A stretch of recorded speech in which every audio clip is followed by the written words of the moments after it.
Hello everyone. Today in this video we talk about SCS prelims most important questions। और चलिए start करते हैं। पहला सवाल बारूद के ऊपर है।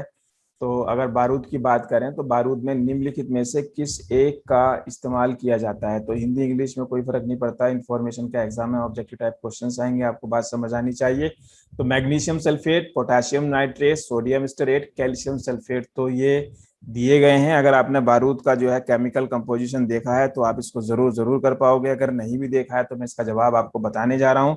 इसका जवाब आपका पोटेशियम नाइट्रेट है। और सिर्फ यही नहीं, इसके साथ साथ इसमें चारकोल का इस्तेमाल होता है और सल्फर का इस्तेमाल होता है। कुछ लोग जो है इसको बना लेते हैं क्योंकि ये चीज़ें कई बार आसानी से मार्केट में मिल भी जाती हैं।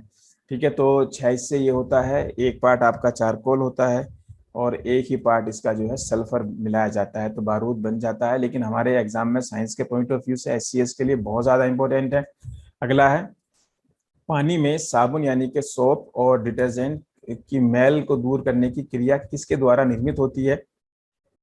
सोल्ट है क्या, लवण है, एसिड है, या बेस है, या आपका मिसेल है। तो चार ऑप्शन है और ये भी इंपॉर्टेंट क्वेश्चन है आपका। इस तरीके के क्वेश्चंस आए हैं, आएंगे, आते रहेंगे।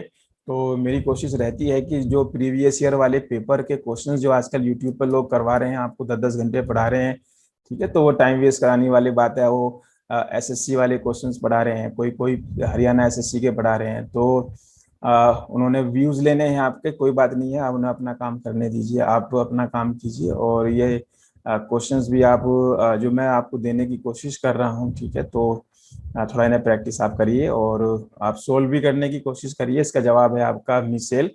और चलिए, तो बहुत ज़्यादा प्रैक्टिस की ज़रूरत है, बहुत ज़्यादा क्वेश्चंस को बार बार बनाने की ज़रूरत है और रुकना नहीं है 12 सितंबर तक। तो फोटोग्राफी में फिक्सर और डेवलपर के रूप में उपयोग होने वाला केमिकल कौन सा है। ठीक है, बहुत इंपॉर्टेंट क्वेश्चन है, ये सवाल आपने देखा भी होगा, बहुत ही ज़्यादा इंपॉर्टेंट है। और इसको जो भी क्वेश्चन है आप इसको लर्न कर लीजिए, ठीक है ना, तो याद कर लो। वैसे भी one one liner type objective questions आते हैं SCS वाले एग्जाम के लिए, सीधे सीधे सवाल होते हैं। UPSC जैसे सवाल नहीं होते कि लंबे लंबे स्टेटमेंट्स होते हैं। कुछ सवाल इस बार आ सकते हैं, उसकी भी मैं प्रैक्टिस आपको जरूर जरूर कराऊंगा।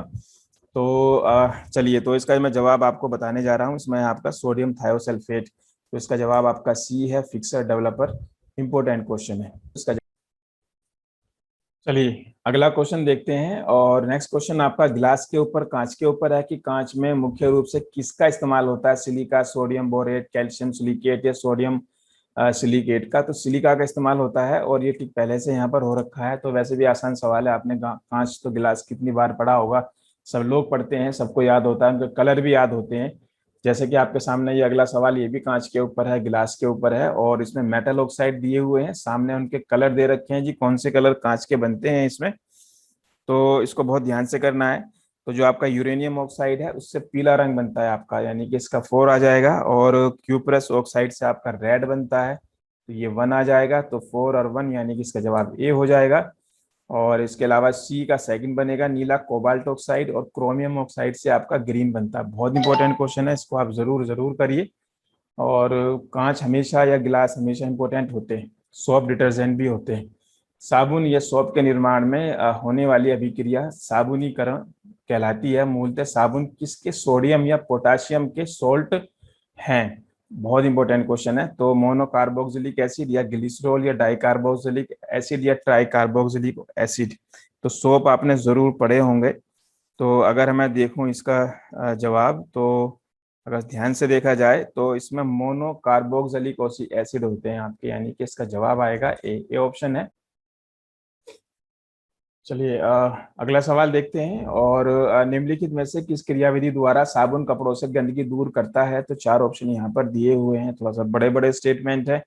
तो मैं सीधे जवाब पर आ रहा हूँ। इसका जवाब आपका D है। साबुन के अणु गंदगी से बनकर ऊपर उठ लेते हैं और निलंबित रखते हैं, और जो खंगाल कर हटा दिया जाता है। सीमेंट का मुख्य अवयव कौन सा है। तो सीमेंट का मुख्य अवयव है इसके अंदर, तो अगर हम देखें इसके अंदर, तो चूना पत्थर है 62% होता है, सिलिका 22% है, एल्यूमिनियम 7.5% है। तो इसका जवाब होगा CaO, यानी कि चूना पत्थर। तो चूना पत्थर जवाब है आपका, ये 62% के आसपास होता है आपका, इंपॉर्टेंट है। चलिए अगला क्वेश्चन देखते हैं सीमेंट के अलावा। तो पोर्टलैंड सीमेंट के ऊपर है। पोर्टलैंड सीमेंट में चूना है, CaO जैसे भी बताया था, सिलिका है, एल्यूमिना है, फेरिक ऑक्साइड है। तो इनका ऑर्डर बताना है कि सबसे ज्यादा कौन सा है, उसके बाद कौन सा है, उसके बाद कौन सा है। तो सबसे ज्यादा CaO है जैसे अभी हमने किया था, फिर सिलिका है, एल्यूमिना है, फिर आपका फेरस ऑक्साइड है। आपका ये ए ऑप्शन आएगा। तो आपने इसको लर्न करना है, यानी कि इस बार के लिए आपका सीमेंट भी इम्पोर्टेंट है, कांच भी इम्पोर्टेंट है। ठीक है। और